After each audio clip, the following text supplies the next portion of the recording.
میں آپ کو سورہ تغابن کی آیت نمبر 2 کی طرف متوجہ کر رہا ہوں۔ اللہ تعالیٰ نے تمام دنیا کے لوگوں کو، یعنی ایک جملہ ہے صرف آیت نمبر 2، اس میں ہمیں 2 حصوں میں بانٹ دیا ہے۔ قرآن ہے، میں قرآن بیان کر رہا ہوں۔ هو الذی خلقکم فمنکم کافر ومنکم مومن۔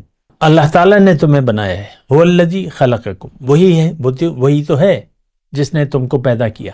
اب تم میں سے کوئی کافر ہے اور کوئی مومن ہے، آپ کون سے گروپ میں ہیں؟ مومن تو ہم کم از کم نہیں ہے، تو جو مومن نہیں ہے تو پھر آپ نافرمان ہیں۔ یہ دوسری جگہ سے میں آپ کو آیت پیش کر رہا ہوں۔ افمن کان مؤمنا کمن کان فاسقا۔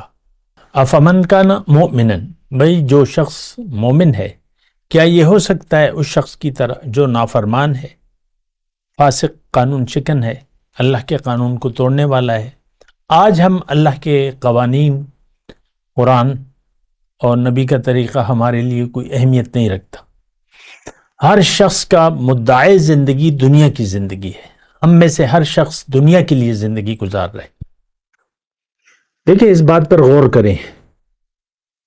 اور ہمارے ساتھ مسئلہ یہ بھی ہے کہ ہم آخرت پر یقین نہیں رکھتے۔ میں کس کی بات کروں؟ میں آج کے مسلمان کی بات کر رہا ہوں۔ ہمارا آخرت پر یقین 0 ہے، نہیں مانتے ہم۔ اور آپ اگر مجھ سے پوچھیں یہ تم کیسے کہہ رہے ہو، ہم تو مانتے ہیں۔ دیکھیں، ہمارا عمل اس بات کی گواہی دے رہا ہے۔ ہم دنیا کے لیے زندگی گزار رہے ہیں، ہمارا رخ بھی دنیا کی طرف ہے۔ دیکھیں، میں تو آرام سے آپ سے بات کر رہا ہوں۔ میں کوشش کر رہا ہوں کہ اس لہجے میں، اس انداز سے آپ سے بات کروں کہ آپ اپنے آپ کو بھی ٹٹولیں کہ آپ کہاں پر کھڑے ہیں، کون سی فہرست میں ہیں۔ فہرستیں 2 ہیں، مجرم مسلم، مومن فاسق۔